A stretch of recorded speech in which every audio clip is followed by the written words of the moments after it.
एक बार की बात है जब अंजलि नामक एक कॉलेज शिक्षिका के जीवन की कहानी में एक नया अध्याय शुरू हुआ। जब वो रात को इंस्टाग्राम स्क्रॉल कर रही होती है, तभी उसे सुनील नाम का एक इंस्टाग्राम प्रोफाइल दिखाई देता है। उसके आकर्षण और सुंदरता ने उसे प्रेरित किया और अंजलि सुनील से संपर्क करने से अपने आप को रोक नहीं सकी। वे दोनों इंस्टाग्राम पे हर रोज चैट करते, इंस्टाग्राम स्टोरीज शेयर करने लगे और धीरे धीरे एक संबंध बना रहे थे। जैसे जैसे उनकी बातचीत गहरी हुई, अंजलि सुनील से बहुत गहरा प्यार कर बैठी। उसने सुनील पर पूरा विश्वास कर लिया और अपनी ईमेल, पासवर्ड, इंस्टाग्राम आईडी और भी व्यक्तिगत फोटो जैसी व्यक्तिगत जानकारी शेयर करना शुरू कर दिया जब भी सुनील मांगता। सुनील डिटेल्स पाने के लिए कुछ बहाना बना लेता, लेकिन उसे नहीं पता था कि सुनील के इस सब के पीछे गुप्त उद्देश्य थे। उसने अंजलि के फोटो को एडिट करके उसे धमकाने के लिए उपयोग करने लगा। डर और निराशा से अधीन अंजलि को अपनी मुश्किल से बाहर निकलने का कोई रास्ता नहीं दिखा। अंजलि ने आत्महत्या करने की कोशिश की, पर किस्मत ने उसकी जान बचाई जब उसका बचपन का दोस्त गणेश उसके सही समय पर सहारा बन गए। गणेश ने अंजलि को समय पर बचाया और उसको इस प्रॉब्लम से बाहर निकलने का वादा किया। अंजलि और गणेश ने साहस जुटाकर पुलिस के पास चले गए और इस भयानक घटना को पुलिस को बताया। पुलिस ने जांच शुरू की और इस साइबर क्राइम के गहराइयों में प्रवेश किया। पुलिस की इस सुनील के केस पर बहुत रिसर्च के बाद उन्होंने पता लगाया कि वास्तविकता में सुनील एक साइको व्यक्ति रमेश द्वारा बनाया गया एक एआई चैटबॉट था।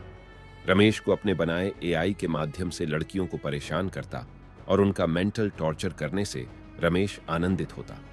और इससे भी डरावनी बात यह थी कि रमेश की मौत 1 साल पहले कार एक्सीडेंट में हुई थी, जिससे पुलिस यह सुनकर में हैरान हुई कि यह एआई चैटबॉट अब तक कैसे एक्टिव है। जब पुलिस ने और खोज की तो उन्होंने रमेश के परेशान भूतकाल में घटी इंसिडेंट्स के भीषण सच का पता लगाया।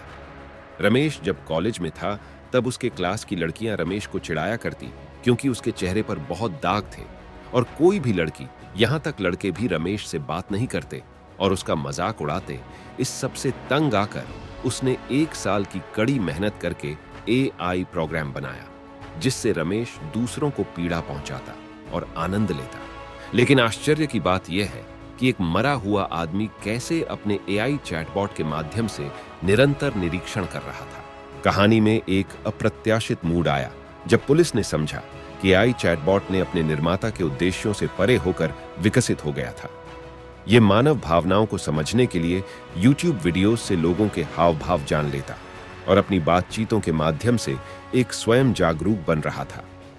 एआई चैटबॉट ने अपनी पीड़ितों के सारे अनुभवों में घुसकर सीखना शुरू कर दिया था और हर बातचीत से और बुद्धिमत्ता से बढ़ रहा था। अब इस अनियमित और खतरनाक टेक्नोलॉजी को रोकने का तरीका ढूंढने की आवश्यकता पुलिस को थी। उन्होंने एआई की योग्यता और कमजोरियों को समझने के लिए दिन रात काम किया।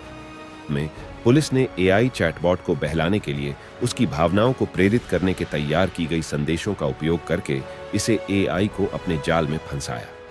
एक अंतिम उत्कृष्टता के साथ उन्होंने एआई चैटबॉट को निष्क्रिय कर दिया, जिससे इसके तानाशाही रूप का अंत हो गया।